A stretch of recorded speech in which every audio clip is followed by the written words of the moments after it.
السلام علیکم، میں ہوں Aslam Hashmi fact finder channel کے ساتھ۔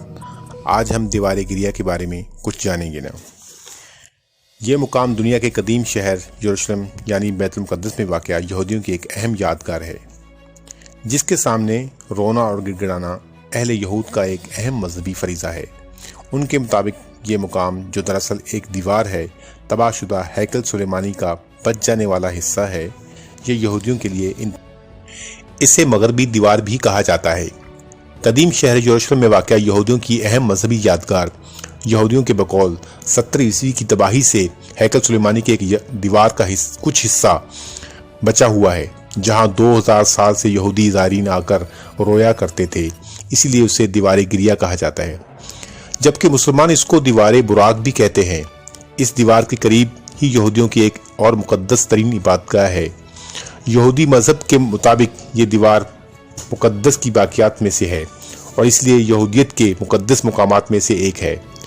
یہ یہودیوں کے لیے زیارت گاہ ہے۔ اس کے قریب ہی یہودیوں کا مقدس ترین پتھر سینا گوچ ہے، جس کو بنیادی پتھر کہا جاتا ہے۔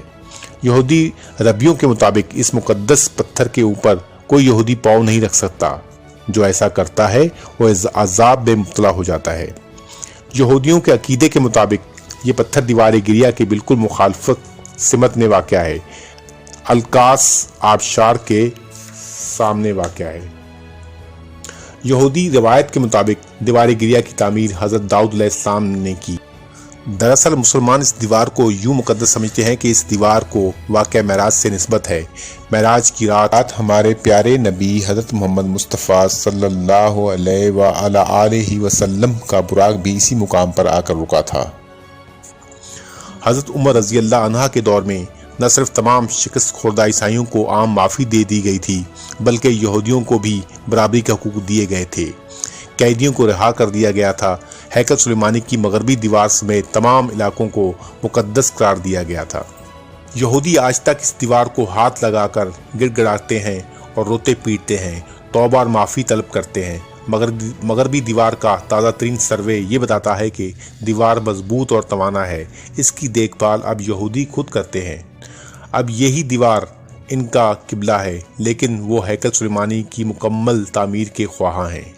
امید کرتا ہوں آپ کو میری یہ ویڈیو اچھی لگی ہوگی۔ اگر آپ اسی طرح کی اور انفارمیٹیو ویڈیو دیکھنا چاہتے ہیں تو نیچے کمنٹس میں اپنی رائے کا اظہار کیجیے۔ اپنا بہت سارا خیال رکھیے۔ اللہ حافظ۔